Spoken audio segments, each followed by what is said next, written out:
अस्सलाम वालेकुम दोस्तों।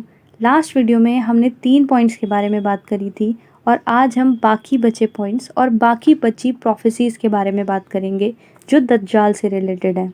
तो वीडियो को लास्ट तक ज़रूर देखें। अगर आपने फर्स्ट पार्ट नहीं देखा तो फर्स्ट पार्ट भी देखें और वीडियो पसंद आए तो लाइक ज़रूर करें, इसे शेयर करें और चैनल को सब्सक्राइब करें। चलिए वीडियो स्टार्ट करते हैं। अगर आप ये सोचते हैं कि क़यामत कब और कैसे आएगी तो दुनिया के हालातों को देखते हुए ये कहना मुश्किल नहीं कि क़यामत नज़दीक ही है। This is the journey towards the end of the world. इसके लिए आपको क्या तैयारी करना चाहिए और इस्लाम में इसके बारे में क्या बताया गया है, इस चैनल पर हम ये सारी बातें करते हैं। और शैतान जो हमारा खुला दुश्मन है वो आखिरी वक्त तक हमसे हमारा ईमान छीनने की कोशिश करेगा, लेकिन हम भी अशरफुल मखलूक हैं और इल्म हासिल करके ही हम ये जंग शैतान से जीत सकते हैं। अब अगर हम किसी चीज़ का इंतज़ार कर रहे होते हैं तो जब वो ज़ाहिर होती है तो हम उस पर फ़ौरन यकीन कर लेते हैं।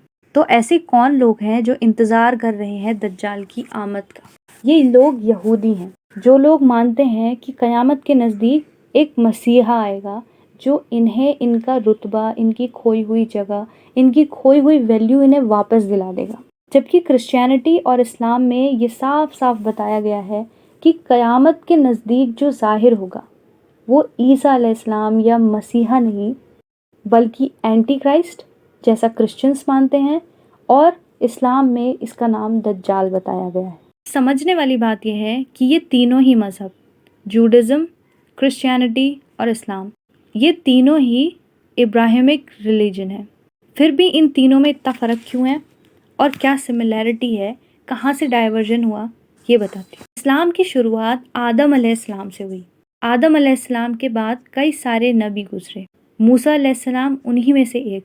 मूसा अलैहिस्सलाम को मानने वाली कौम यहूदी थी, और जैसा हर नबी ने अपनी उम्मतियों को बताया कि जो उनके बाद नबी आए उनको फॉलो करना, और यहूदियों ने ये ना करके जब ईसा अलैहिस्सलाम दुनिया पर आए तो उन्होंने उन्हें मानने से इनकार कर दिया, यहाँ तक कि उन्हें कत्ल करने तक की कोशिश करी, क्योंकि वो तो ये सोचते थे कि जब ईसा अलैहिस्सलाम या कोई मसीहा आ जाएगा तो उन्हें उनका रुतबा मिल जाएगा। जो हक पर था वही हुआ। ईसा अलैहिस्सलाम को फॉलो करने वाले क्रिश्चियंस बने, और आगे चल के इस क्रिश्चियनिटी में भी बहुत सारे डाइवर्जेंस भी हो गए और इस रिलीजन में भी बहुत सारे करप्शन आ गए।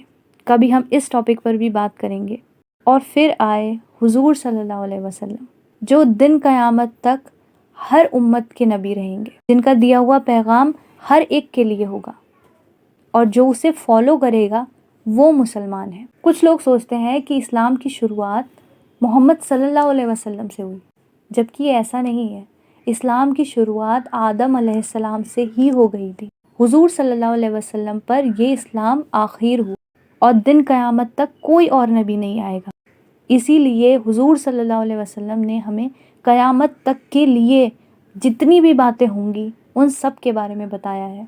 तो अगर हम आराम से सोचें तो ये सारे रिलीजन अल्टीमेटली इस्लाम की तरफ ही लेकर जाते हैं, क्योंकि जिस तरीके से ये चेन चलती रही, मूसा अलैहिस्सलाम, फिर ईसा अलैहिस्सलाम और फिर हुजूर सल्लल्लाहु अलैहि वसल्लम, ये इसीलिए था कि अल्लाह पाक ने दीन को थोड़ा थोड़ा करके बताया, और जब हम इस लायक हो गए कि हम समझ सकते हैं पूरे दीन को, तब अल्लाह पाक ने हुजूर सल्लल्लाहु अलैहि वसल्लम को भेजकर दीन को मुकम्मल किया। और उससे पहले जो लोग हुए उन लोगों ने उस चेंज को एक्सेप्ट नहीं किया, और आज भी सिर्फ क्रिश्चियनिटी ही नहीं, मुस्लिम्स के अंदर भी बहुत सारे डाइवर्जन्स हैं। जैसे यहूदी मानते हैं कि एक मसीहा आएगा और वो असल में दज्जाल का इंतज़ार कर रहे हैं, ऐसे ही क्रिश्चियंस मानते हैं कि क़यामत के नज़दीक जो एंटी क्राइस्ट होगा, यानी ईसा अलैहिस्सलाम का ऑपोजिट होगा, वो ज़ाहिर होगा, और फिर उसके बाद ईसा अलैहिस्सलाम दुनिया पर आएंगे। क्योंकि आज भी कुछ क्रिश्चियंस मानते हैं कि ईसा अलैहिस्सलाम कत्ल नहीं किए गए थे और अल्लाह ने उन्हें ज़िंदा उठा लिया था। वही अकीदा मुसलमानों का भी है कि ईसा अलैहिस्सलाम क़यामत के नज़दीक ज़ाहिर होंगे, और वो ही होंगे। आखिरी निशानियों में से एक निशानी इमाम मेहदी का ज़ाहिर होना भी होगा। जब इमाम मेहदी आ जाएंगे उसके बाद दज्जाल का वक्त आएगा, और फिर एक दिन फजर के वक्त ईसा अलैहिस्सलाम ज़ाहिर होंगे। وہ امام مہدی کے پیچھے فجر کی نماز ادا کریں گے، اور جب وہ دجال کو ختم کرنے کے لیے جائیں گے تو دجال انہیں دیکھ کر ایسے پگھل جائے گا جیسے کہ نمک پانی میں گھل جاتا ہے۔ اب یہ لٹرلی ہوگا یا ایک میٹافور ہے، یہ دیکھنا ہوگا، یا یہ کہہ سکتے ہیں کہ اس کی پاور ختم ہو جائے گی۔ یہ سب چیزیں اللہ بہتر جانتا ہے۔ ان ساری چیزوں کو سن کر تو ایسا لگتا ہے کہ ہم دجال سے لڑ ہی نہیں پائیں گے، تو یہ بالکل سچ ہے۔ ہم دجال کا کچھ نہیں کر پائیں گے۔ تب تک وہ دجال اتنا زیادہ مضبوط ہو جائے گا کہ ایمان والوں کے لیے زندہ رہنا ہی مشکل ہوگا۔ تو لاسٹ پوائنٹ پر ہم یہی بات کریں گے کہ اس وقت زندگی کتنی دشوار ہو جائے گی۔ ایک حدیث یہ بھی ہے کہ جو لوگ قبر کے پاس سے گزریں گے وہ لوگ کہیں گے کہ تم لوگ ہم سے بہتر جگہ پر ہو، یعنی آپ سمجھ لیجئے لوگ چاہیں گے کہ کاش وہ اس وقت سے پہلے ہی مر گئے ہوتے۔ جو لوگ دجال کے خلاف کھڑے ہوں گے، جو اسے مانیں گے نہیں، وہ اس کا کھانا پینا رہنا سب چیز دشوار کر دے گا۔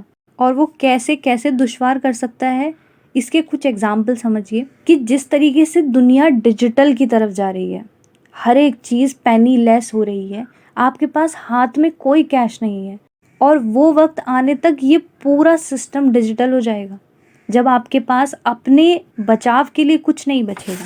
آپ کچھ تیاری کر کے نہیں رکھ پائیں گے، آپ اپنی اولادوں کو نہیں کھلا پائیں گے۔ وہ وقت بہت زیادہ دشواری کا ہوگا۔ اس وقت جو آپ کو ایک چیز بچا سکتی ہے وہ صرف اور صرف اللہ کی تسبیح ہے۔ اس وقت ہمارا کھانا وہی ہوگا، اللہ کا ذکر، اللہ کی تسبیح بیان کرنا۔ حضور نے فرمایا کہ اس وقت زندہ رہنے کے لیے صرف ایک چیز ہوگی، بھاگ کر، دجال سے بچ کر اللہ کی تسبیح کرو، اللہ سے دعا کرو۔ اس کے علاوہ ہمارے پاس کوئی اور آپشن نہیں ہوگا۔ اسی لیے ہمیں دعا کرنی چاہیے کہ اللہ پاک پہلے تو ہمیں ان فتنوں سے دور رکھے، ہمیں ان فتنوں سے بچا کے رکھے، اور ان کیس اگر ہم اس دور میں ہوتے بھی ہیں یا ہماری آل و اولاد اس وقت اس فتنے میں موجود ہوتی بھی ہیں، تو ہمیں انہیں تیار کرنا ہے کہ اپنے ایمان کو مضبوط رکھیں، کیونکہ یہ ایمان ہی ہوگا، ایمان کی مضبوطی ہی ہوگی جب دجال کے ہاتھ میں جنت اور دوزخ دیکھنے کے بعد بھی کوئی انسان اس کی دکھائی دوزخ میں کودے گا اور اس کی دکھائی دھوکے والی جنت میں نہیں۔ اور دجال کے فتنے سے بچنے کے لیے جو ہمیں اس وقت وظیفہ بتایا گیا ہے وہ سورہ کہف ہے۔ سورہ کہف کی پہلی 10 آیتیں جسے یاد ہوں گی وہ اس کے لیے اس وقت ڈھال کا کام کریں گی۔ تو کبھی اس پر بھی ڈیٹیل میں بات کریں گے کہ ایسا کیا ہے سورہ کہف میں جو یہ ہماری حفاظت دجال کے فتنے سے کرے گی، اور اس سورت کو اتنا زیادہ امپورٹنٹ کیوں بتایا دجال سے بچنے کے لیے، کیسے ہم اس وقت اس کو پڑھتے ہوئے اپنے ایمان کی حفاظت کریں گے۔ اور مسیحی یعنی جوز یہ مانتے ہیں کہ جب ہیکل سلیمانی یعنی 3rd ٹیمپل کی تعمیر ہو جائے گی تو دجال ظاہر ہوگا۔ اس پر بھی میں نے اپنے دوسرے چینل پر ایک ویڈیو بنائی ہے، میں آپ کو لنک ڈسکرپشن میں دے دوں گی، اس کو بھی ضرور دیکھیں۔ اور یہ ویڈیو پسند آئی ہو تو اسے لائک ضرور کریں، اس کی انفارمیشن اپنے پیاروں تک پہنچانے کے لیے اسے شیئر ضرور کریں۔ چینل پر نئے ہیں تو اسے سبسکرائب ضرور کریں۔ آپ کا سبسکرائب کرنا، آپ کے یہی اٹیمپٹس ہم جیسے کریئٹرز کو موٹیویٹ کرتے ہیں۔ ویڈیو دیکھنے کے لیے بہت بہت شکریہ، اور آج کمنٹ کر کے یہ بتائیے کہ جو یہودی یہ تیاری کر رہے ہیں وہ تیاری کس پلان کے تحت ہے۔ اگر کچھ لوگوں کو لگتا ہے کہ یہ سب چیزیں دجال کی آمد کی تیاری نہیں ہے، تو میں ملوں گی آپ سے اگلی ویڈیو میں۔ تب تک کے لیے دین سیکھتے رہیے اور دوسروں کو سکھاتے رہیے۔ اللہ حافظ۔